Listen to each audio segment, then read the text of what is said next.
Students, आओ अब हम यहाँ पे ध्यान से देखें Mendel's law of independent assortment. देखो ये इसका नेक्स्ट टॉपिक है और ये बहुत ही ज्यादा इंपॉर्टेंट है, एग्जाम्स में काफी बार पूछा भी गया है इससे क्वेश्चन। देखो एक तो पहली बात तो ये क्या अपन इसमें क्या बताएंगे, डाई हाइब्रिड क्रॉस। अब डाई हाइब्रिड क्रॉस क्या होता है, जिसके अंदर हम क्या करते हैं, इनहेरिटेंस की स्टडी करते हैं, किसकी, दो करेक्टर्स की।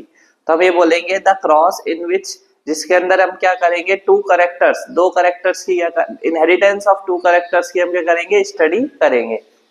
अब देखो इसके अंदर हमने दो करेक्टर लिए, राउंड ग्रीन और रिंकल्ड येलो। देखो राउंड को अपन ने कैपिटल आर से लिया और ग्रीन को हमने स्मॉल वाई से लिया।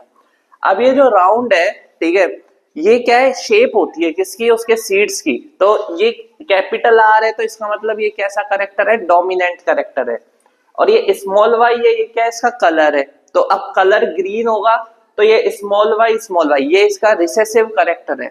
मतलब ये क्या होता है, कम दिखाई देता है, ये ज्यादा दिखाई देता है। तो कैपिटल आर तो क्या है, राउंड, ये इसका क्या है, डोमिनेंट करेक्टर, और ये क्या है, रिसेसिव। और यहाँ हमने रिंकल्ड येलो लिया, तो रिंकल्ड में स्मॉल आर तो क्या हो गया, इसका रिसेसिव करेक्टर हुआ, और कैपिटल वाई इसका डोमिनेंट करेक्टर।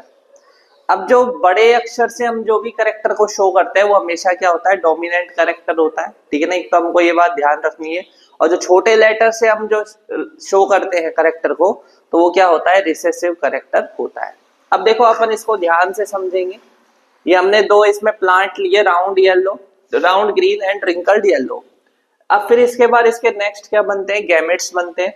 गैमेट्स में देखो क्या होता है, केवल एक एक इसमें एलईडी आएगा। तो यहाँ पे राउंड का आर आ गया, ग्रीन का स्मॉल वाई। देखो ये है रिंकल्ड येलो, और रिंकल्ड येलो को हम कैसे शो करेंगे, इसके अंदर स्मॉल आर कैपिटल वाई। अब इसमें क्या होता है, देखो गैमेट्स बनते हैं। तो गैमेट्स बनते टाइम सिर्फ एक एक क्या होता है, इनका एलईडी आता है। तो यहाँ से कैपिटल आर राउंड का आया, स्मॉल वाई क्या आ गया, ग्रीन का आ गया। इसके बाद यहाँ से भी गैमेट बने, तो स्मॉल आर और कैपिटल वाई इसमें से अपने पास आ गए। फिर हमने इनका क्रॉस कराया, तो क्रॉस कराने पे देखो capital R capital Y small Y, इस तरीके से हमको F1 जनरेशन प्राप्त हुई। लेकिन अपन ने ये बात सीखा था मेंडल के लॉ से कि जो डोमिनेंट कैरेक्टर होते हैं वही शो होते हैं F1 जनरेशन में। तो यहाँ पर क्या हुआ, राउंड येलो, क्योंकि कैपिटल आर जो है वो करेक्टर इसमें डोमिनेंट है, वो किसका है, राउंड का। और जो कैपिटल वाई है वो येलो का। तो सारे जो सीड्स हुए वो राउंड येलो हुए। देन उसके बाद हमने क्या करा, इसका सेल्फ पॉलिनेशन कराया। अब यहाँ से ध्यान से समझिए।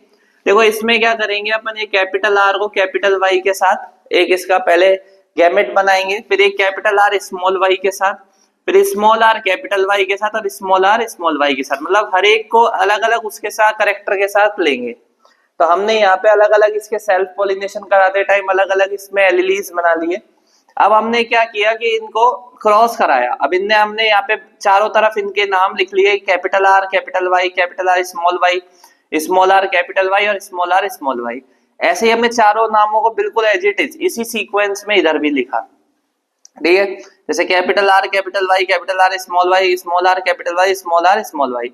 अब जैसे हमको ये पहला ब्रैकेट इसमें फिल करना है, तो हमको क्या करना पड़ेगा, इसके सामने जो भी है उनको बस अपन क्या कर देंगे, एक तरीके से मल्टीप्लाई करके लिख देंगे। जैसे कैपिटल आर कैपिटल वाई।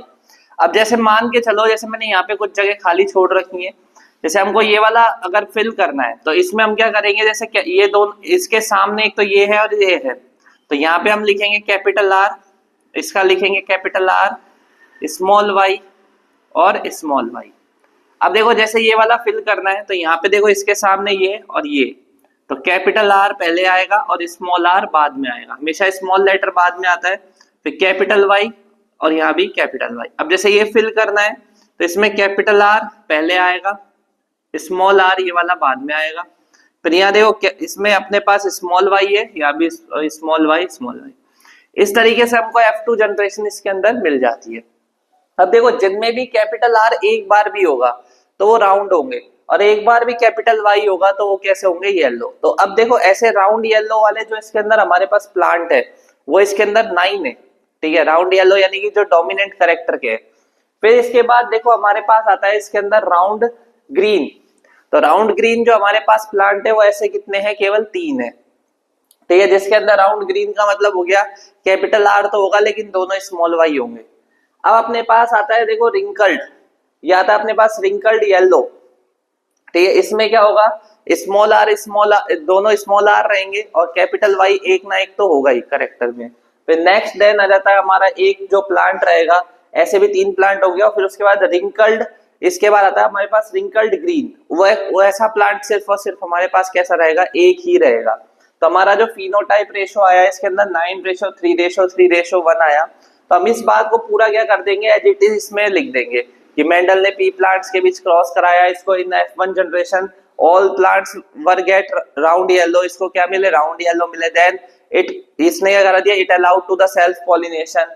अब इसमें 9 प्लांट्स तो कैसे मिले इसको, राउंड येलो, ठीक है। फिर 3 plants wrinkled green, wrinkled yellow भी 3 मिले, और उसके अलावा 1 कैसा मिला, 1 को रिंकल्ड ग्रीन। तो इस तरीके से अपन इसको बता देंगे। अब देखो इसमें क्या हुआ, कुल मिलाकर जो भी हमारा राउंड जो एक कैरेक्टर था वो क्या हो गया, इंडिपेंडेंट रहा किसके, उसके कलर से, ग्रीन से, मतलब उनका आपस में कोई ऐसा कनेक्शन नहीं था। तो दोनों कैरेक्टर क्या होते हैं, अलग अलग तरीके से इनहेरिटेड करते हैं। तो इसी को हम बोलते हैं law of independent assortment. Assortment का मतलब होता है कि अलग हो जाते हैं ये कैरेक्टर्स, असॉर्ट का मतलब अलग अलग हो जाएंगे, और ये क्या करेंगे, मतलब अलग अलग तरीके से इनहेरिटेंस करेंगे। एक कैरेक्टर दूसरे कैरेक्टर पे कोई भी डिपेंडेंसी नहीं रखता है, अलग अलग तरीके से क्या करते हैं, सारे कैरेक्टर क्या होते हैं, इनहेरिटेड होते हैं। तो यही क्या था, मेंडल्स का लॉ ऑफ इंडिपेंडेंट असॉर्टमेंट था। देखिए अब नेक्स्ट टॉपिक है इसके अंदर वेरिएशन। देखो वेरिएशन क्या होता है, वेरिएशन का मतलब होता है अलग अलग होना, यानी विभिन्नताएं जिसको अपन बोलते हैं, अपन एक दूसरे से अलग अलग है, तो यही क्या होता है, वेरिएशन होता है। अब देखो वेरिएशन को हम कैसे डिफाइन करेंगे, हम बोलेंगे the differences in the traits shown by the individual. मतलब जो क्या होते हैं, डिफरेंस होते हैं किसके अंदर, इंडिविजुअल्स का मतलब हम लोगों के अंदर जो डिफरेंस पाए जाएंगे, जो शो होंगे ऑफ स्पीशीज, किसी भी प्रजाति में। जैसे ह्यूमन एक प्रजाति है तो उसमें जो भी डिफरेंसेस होते हैं इन्हीं को हम वेरिएशन कहते हैं। तो बहुत आसान सी डेफिनेशन है कि अगर हमारे अंदर जो डिफरेंसेस है जो shown by the individual species, तो उसी को हम इंडिविजुअल ऑफ स्पीशीज, इसी को अपन क्या बोलते हैं, हर एक में जो डिफरेंस होता है स्पीशीज में वही वेरिएशन कहलाता है। अब देखो वेरिएशन कैसे कैसे हो सकते हैं, तो वेरिएशन हम देख सकते हैं in difference in physical characteristics, मतलब फिजिकल रूप से देख सकते हैं। जैसे कि मान के चलो किसी की हाइट लंबी है, किसी की छोटी है, आई कलर्स के अलग अलग हो सकते हैं, ठीक है। तो वेरिएशन हमको कैसे दिख जाते हैं, can be seen in a difference in physical characteristics, physical characteristics जैसे कॉम्प्लेक्शन हो गया, इस तरीके से भी देख सकते हैं कि कलर कैसा है हमारे फेस का। तो ये सब क्या होता है, हमारे वेरिएशंस होते हैं। अब देखो क्या होता है, वेरिएशन क्रिएट क्यों होते हैं, क्योंकि जो भी सेक्सुअली रिप्रोड्यूसिंग ऑर्गेनिजम्स है और हमारे अंदर सेक्सुअल रिप्रोडक्शन ही होता है, there are many possibilities for the creation of variation. तो जो सेक्सुअली रिप्रोडक्शन होता है उसे बहुत ज्यादा पॉसिबिलिटी होती है किसकी, वेरिएशंस की। क्यों, तो इसने कहा इट मींस दैट, इसका मतलब ये है कि variations are not only created by copying errors of DNA, क्योंकि जो वेरिएशन है वो ना केवल डीएनए की कॉपी में एरर से पैदा होता है, बट इसके अलावा बाय मेनी अदर फैक्टर, बहुत सारे अदर फैक्टर्स भी होते हैं, क्लाइमेटिक फैक्टर्स होते हैं, ठीक है। और जो हमारा एनवायरनमेंट है वो मेन फैक्टर है, तो उससे क्या हो जाते हैं, वेरिएशंस क्या हो जाते हैं, इकट्ठे हो जाते हैं। देखिए आगे इस टॉपिक में, देखो इसमें लिखा हुआ है दे में appear during gamete formation random fusion of gametes. मतलब ये कब दिखते हैं हमको वेरिएशन, जब क्या होता है, गैमेट बन जाते हैं। मतलब गैमेट्स बनते टाइम क्या होता है, कुछ चेंजेस हो जाते हैं। तो गैमेट्स क्या, दोनों उससे आते हैं, फीमेल से भी मेल से भी, यानी कि माता पिता दोनों से आएंगे, पेरेंट्स से। तो गैमेट फॉर्मेशन के समय क्या होता है, हमको दिखने लगते हैं वेरिएशंस। और इसने कहा रैंडम फ्यूजन ऑफ गैमेट्स, और किस कारण से दिखते हैं कि रैंडम फ्यूजन, हमको नहीं पता कौन सा गैमेट मिलने वाला है, इस कारण से वेरिएशंस आते हैं। तो ये जो वेरिएशन है ये कैसे प्रोड्यूस, इसने कहा these variation produce during the succession generation get accumulated in the organism.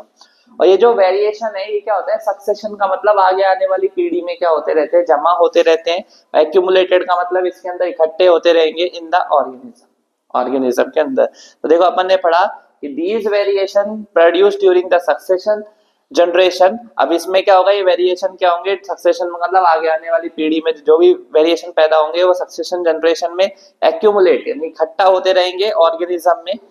और ये जो वेरिएशंस होते हैं इन्हीं से क्या होता है, हमारे सर्वाइवल के चांस इंक्रीज हो जाते हैं। Of organism increase the chances of survival of the species as a whole.